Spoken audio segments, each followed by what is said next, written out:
Hey guys, so the first part of our journey to Scotland starts in Lanark. We stayed in the New Lanark Mill Hotel, which was on the River Clyde. That's just Lanark, regular old Lanark.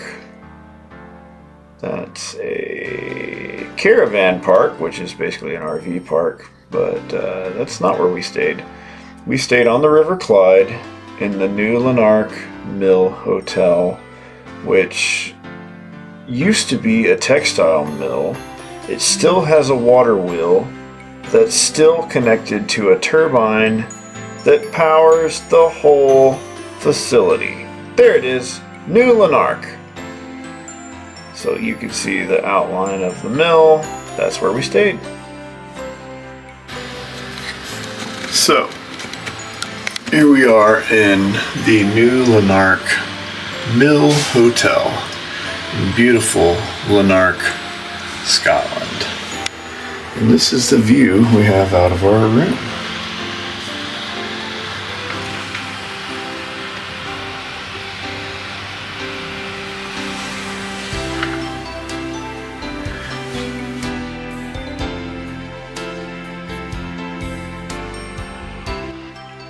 Our first day out, we went up through Carluke over to Glasgow. Their highway system is amazing, by the way. Up to Stirling. And there, we visited the Stirling Castle. There she is.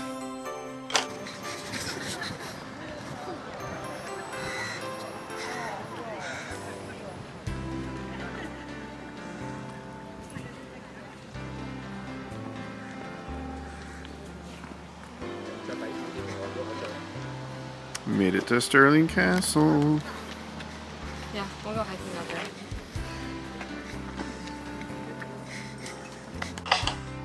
So what that was in the background and what she's referring to is off in, there's the Stirling Castle. Off in that direction is which way we were looking, and off in the distance were those mountains, which are the Trucics. So we'll show you that in a little bit. So this is Stirling Castle. We're outside of the main keep, in between the main keep and the outer walls, or the outer ramparts or battlements. We're crossing over into the gardens here, taking a brief look. But the coolest thing that happened at Stirling Castle was Stirling Castle overlooked the battlefield where William Wallace defeated a good chunk of the English army that was garrisoned in this castle. So we'll cross into the main keep, through the main gate. There's the Trucics, the mountain range in the background. Through the main arch. So basically it boils down to a good chunk of the English forces that were garrisoned in the castle tried to go over and crush William Wallace's army. All together with the forces that were inside the castle, Wallace was outnumbered. But a small chunk of the forces went out there and tried to crush the Scots.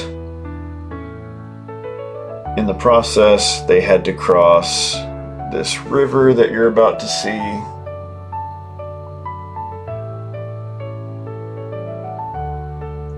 Right there, that horseshoe-shaped river off to the right there. Wallace's group was on the other side of that river. They had to cross with horses and heavy men and armor They got stuck in the bog, and Wallace's men squashed them. Because of this, the leader of the English army could see the entire battle happen. He could see his men getting stomped by the Scots. And he said, yeah, no, let's get out of here. And they left. And the Scots reclaimed Stirling Castle. It was a sizable victory. This is the main battlements looking out over the river again. This is inside the main keep. Each of the kings named James, I forget how many, I think there were like 4, 5. Each one of them built a different house inside the main keep. So that's what each of these are. And that's one of their great ballrooms.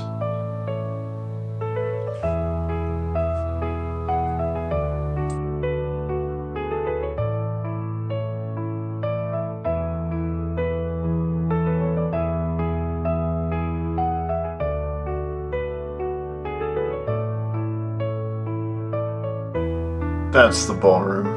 I'll take you to a shot inside of it now. Okay, here we go. So this is the Great Hall. It was built by King James IV. Yeah, look at me. I actually looked stuff up.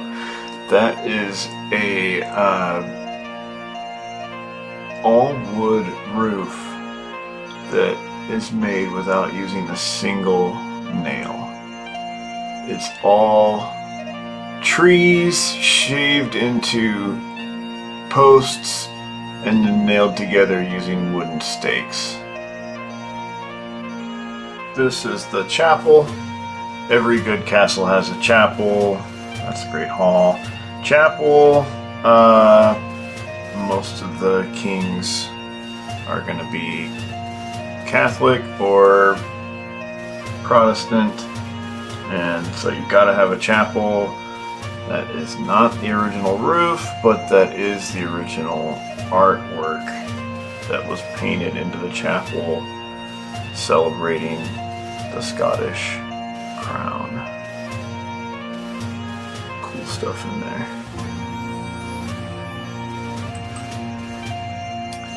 After the Great Hall and the chapel, we went back out to the main battlements to check out the gardens and kind of make our way around the perimeter as best we could. We do eventually go inside each of the main residences of each of the kings, but there's looking out at the Trusacks again. You can see just how incredible they are, and down into the garden. But looking at that mountain range off in the distance, we both, more so Kirsten, but you know me, I'm always gonna go do what makes her happiest. She knew that she had to go up on those mountains because we're both big time hikers. We'd love to hike, and seeing those mountains from the walls of Stirling, yeah, that's what we needed to do. So we continued to take in the beauty of the castle. Everywhere you look down from the walls of the castle, you can see how beautiful Scotland is. Yeah, even the graveyard. Very, very pretty graveyard. Couldn't tell you who was in it because I don't listen. At least when it comes to history.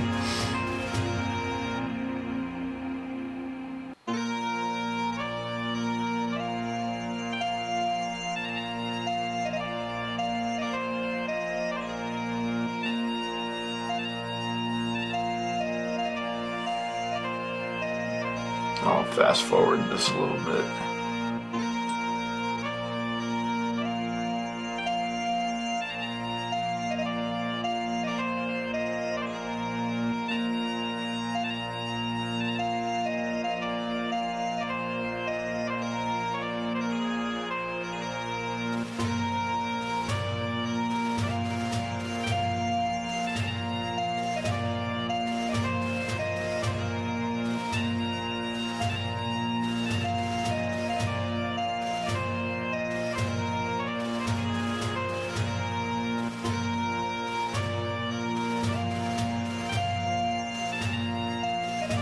Oh, so for context, Kirsten and I love crows.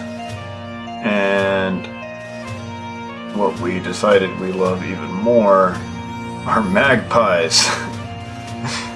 And sure enough, in Scotland, they have magpies. So this little bit right here was us trying to sneak up and capture a magpie that we could stuff into our luggage and bring back to the States so that we could have a pet magpie to hang out with Stelio, our idiot cat. But it turns out they are elusive little birds, and so we had to just enjoy them from afar. We also love us some gardens, so we definitely took in all the beautiful flowers that they have planted outside this castle. Nettles, thistles, I don't know, those are nettles. Yeah. We can't grow flowers this well, so we loved looking at theirs.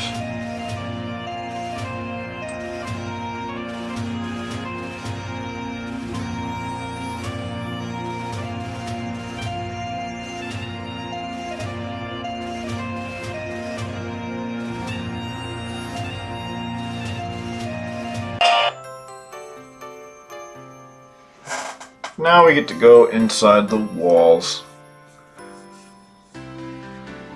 Let's face it, the main thing a castle is for killing folks. Specifically, if you're in the castle, you're killing folks that are trying to get into the castle. So inside of the walls they had battlements where folks could shoot various missiles of the era out onto the people attacking the castle. So that's what's inside these walls. You got your murder holes. That's what those are. Little slits to shoot arrows out of.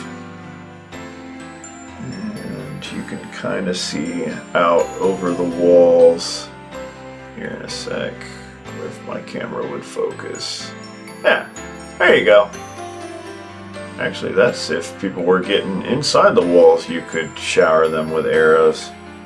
So that's what that is.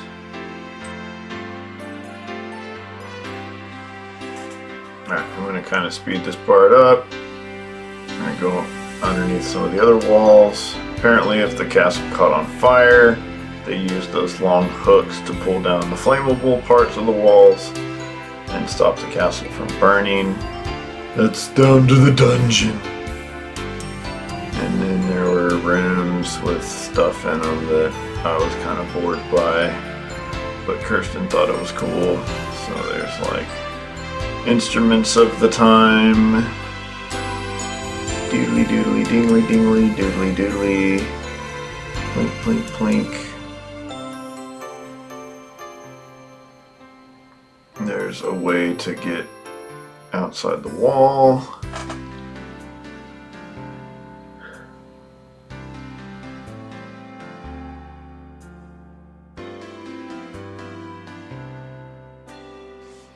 And they had one little room dedicated to what these folks actually wore. So, yeah. Back out onto the battlements.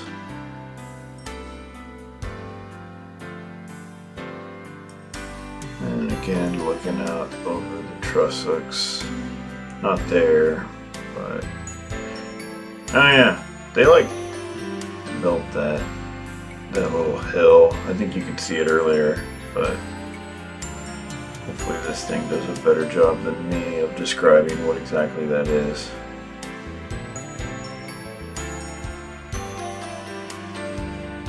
Oh, at this point the trussocks are obscured by the ever-present rain all up in Scotland. From outside these battlements, we went back inside where you could see how they've done up the inside of the castle to be as close to historically accurate as possible. Since Stirling is such a critical part of Scotland's history, the state itself actually has a big hand in the upkeep of this site. So a lot of this interior is all painstakingly recreated to what it actually used to look like. Pretty phenomenal.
Alright, so what is significant here is underneath the main battery, it used to not be the main battery at all. It was a giant kitchen where they used to cook for the several thousand soldiers that were garrisoned at the castle. So apparently, once they trimmed down the number of people staying in the castle, they cut the kitchen in half and built the main battery on top of it, but you can still go down into the original kitchens and see where they used to cook for all the people inside the castle. So, cool stuff there. The Great Kitchens.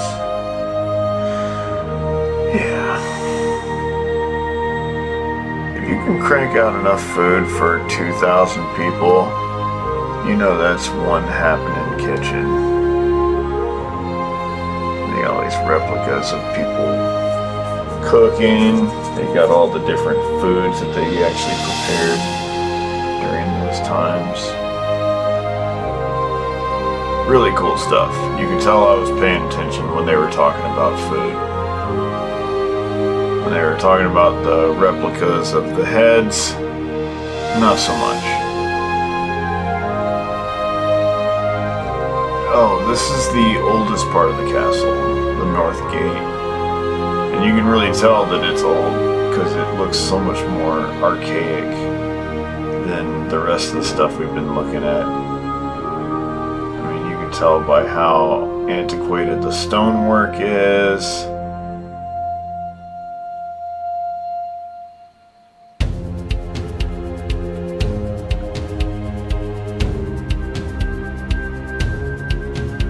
Look at this compared to where we just were in the kitchen. This is ancient, and the kitchens we were in earlier are slightly less ancient.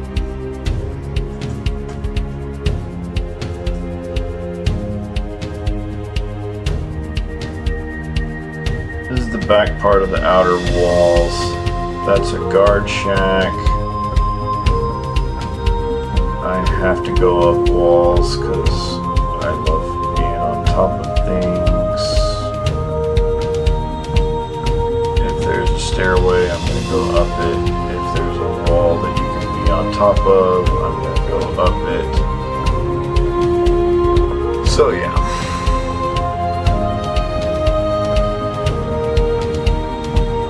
The back part of the castle is also where the powder magazine is.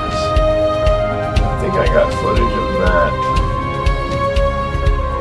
Those are some back barracks. No, that's the powder magazine over Kirsten's left shoulder. They said at one point the castle caught on fire and the fire almost reached that powder magazine on the left there. According to the gentleman giving the tour, if the fire had reached that powder magazine, it would have blown the entire castle to smithereens. Which is bonkers if you ask me, because that is one fortified emplacement. That's the upper courtyard where we were. That's the Great Hall. That's the powder magazine on the left. So the fact that that exploding would blow this entire castle to Kingdom Come is crazy to me. But I guess they had to keep a lot of powder in order to keep their cannons a-singing during the era of cannonballs and cannons and black powder and whatnot.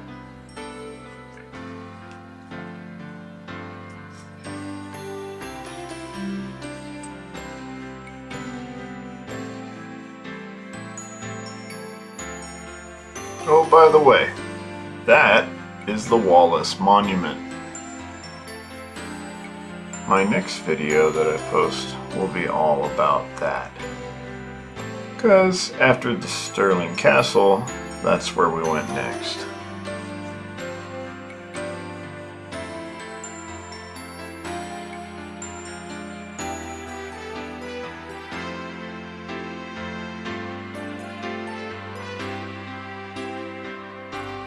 So yeah, after we wandered around the back half of the outer walls, we kept looking out over the city of Stirling and talking about how pretty it is, and then we decided we had to go to the Wallace Monument. So we went to the mall, got Starbucks, and then went to the Wallace Monument. And that will be what my next video is all about. Thank you all for watching.